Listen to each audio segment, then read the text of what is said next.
কাজেই ৭১-এর বিজয়ের কয়েক মাসের মধ্যে আমাদের বিজয় ছিনতাই হয়েছিল।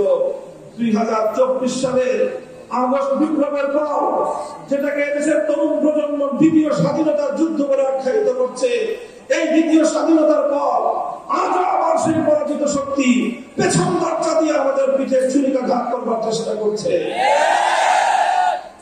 সীমান্তের অপর প্রান্ত থেকে আবার এখনো সংবাদ পাঠান, চক্করে ঢুকে পড়ার ভয়ে তারা ধান্দা করতেছেন। আপা যেখানে আছেন ভালো আছেন, ওখানে থাকেন, আমরা ধরে আনবো সময় মতো। এর আগে ঢুকবার চেষ্টা করবেন না। এদেশের মানুষের কবলে পড়লে কত ধানে কত চাল ভাবে হিসাবটা বুঝে পাবেন। শেখ হাসিনার রাজনীতি ছিল প্রতিশোধের রাজনীতি। ৭৫ সালে তার বাবাকে কেন খুন করেছিল মানুষ, কেন অভ্যুত্থান হয়েছিল ১৫ই আগস্ট, সে কথা তিনি ভুলে গেছেন। ৩০,০০০ মায়ের বুক খালি করেছিল বাকশালীরা। বাংলাদেশের মুক্তিযুদ্ধে মানুষ মারা নাই।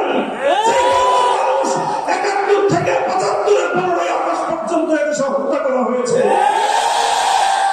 সেই মানুষের জন্য কোন মায়া নাই, কোন চোখের অশ্রু নাই, সব চোখের অশ্রু শুধু ১৫ই আগস্টের জন্য।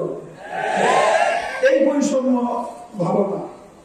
আরেকটি দেশের প্রেসক্রিপশন অনুযায়ী ৭২-এর সংবিধান তৈরি করে ৫০ বছর পর্যন্ত বাংলাদেশের মানুষের অধিকারকে হরণ করা হয়েছে।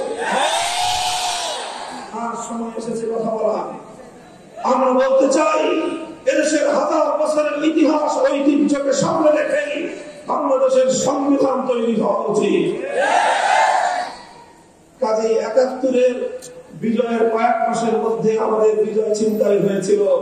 ২০২৪ সালের আগস্ট বিপ্লবের পর, যেটাকে দেশের তরুণ প্রজন্ম দ্বিতীয় স্বাধীনতার যুদ্ধ বলে আখ্যায়িত করছে, এই দ্বিতীয় স্বাধীনতার পর আজ আবার সেই পরাজিত শক্তি পেছন দরজা দিয়ে আমাদের পিঠে ছুরিকাঘাত করবার চেষ্টা করছে।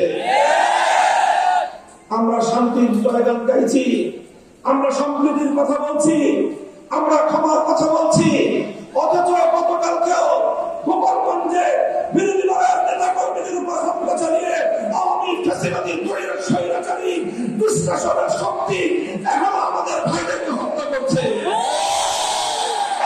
আমরা এত দ্রুতই নিজেরা আমাদের সংগ্রামের কথা ভুলে গিয়ে নিজেদের মধ্যে বিভেদে জড়িয়ে পড়ছি।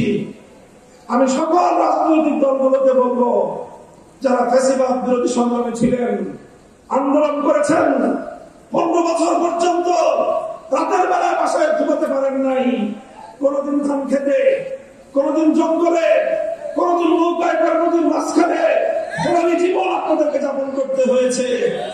যতটুকু সময় শহরে থেকেছেন, কোর্টের বারান্দায় আর হাসপাতালের বিছানায় শুতে শুতেই আপনাদের সময় অতিক্রান্ত হয়েছে ১৫ বছর। এমন এক স্বৈরাচারী, পৃথিবীর ইতিহাসের নিকৃষ্টতম স্বৈরাচারী জাতাকল থেকে আল্লাহ মুক্ত করেছেন। আমাদের সংগ্রাম আরো বাকি আছে। ফ্যাসিবাদের অবশিষ্ট শক্তিকে বাংলাদেশ থেকে উৎখাত না করা পর্যন্ত এদেশে আমরা কেউ নিরাপদ নই। সীমান্তের অপর প্রান্ত থেকে আবার এখনো সংবাদ পাঠান, চক্করে ঢুকে পড়ার ভয়ে তারা ধান্দা করতেছেন। আপা যেখানে আছেন ভালো আছেন, ওখানে থাকেন, আমরা ধরে আনবো সময় মতো।